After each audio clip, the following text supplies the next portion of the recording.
The Greeks may have come up with the idea of democracy, but we, the Icelanders, we provided the cradle.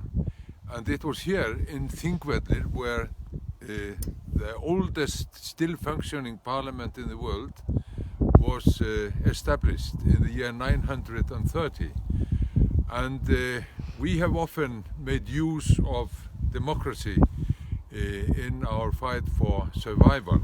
And this certainly happened in 2008, or in the aftermath of the financial crash in Iceland then. We had a visitor then.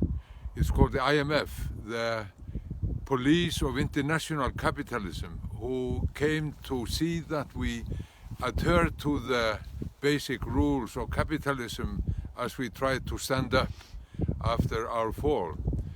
And then we made use of democracy.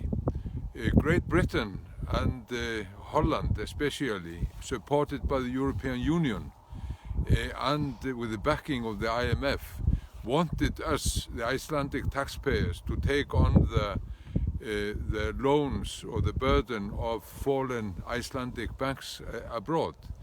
And this was then taken to the nation, who in successive referendums rejected this.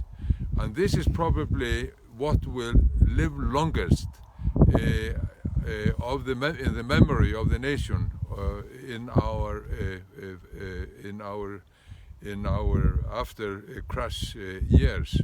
Now, another thing which has characterized Icelandic society, which of course is very small, is its cohesiveness.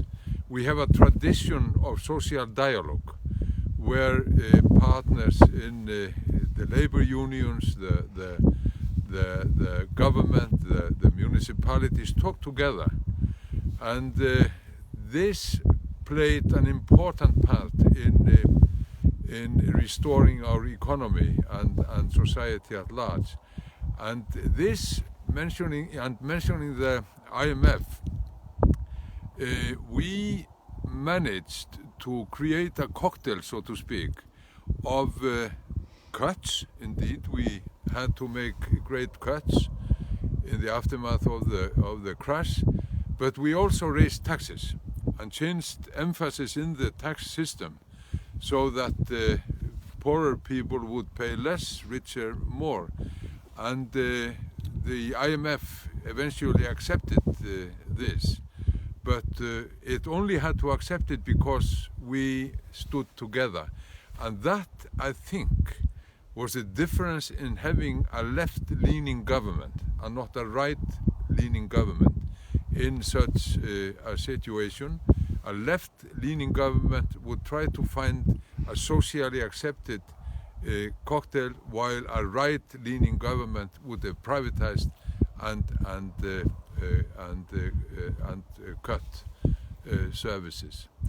I could deliberate for a long time, but it's wonderful to be here in Þingvellir, the cradle of parliamentarism in the world.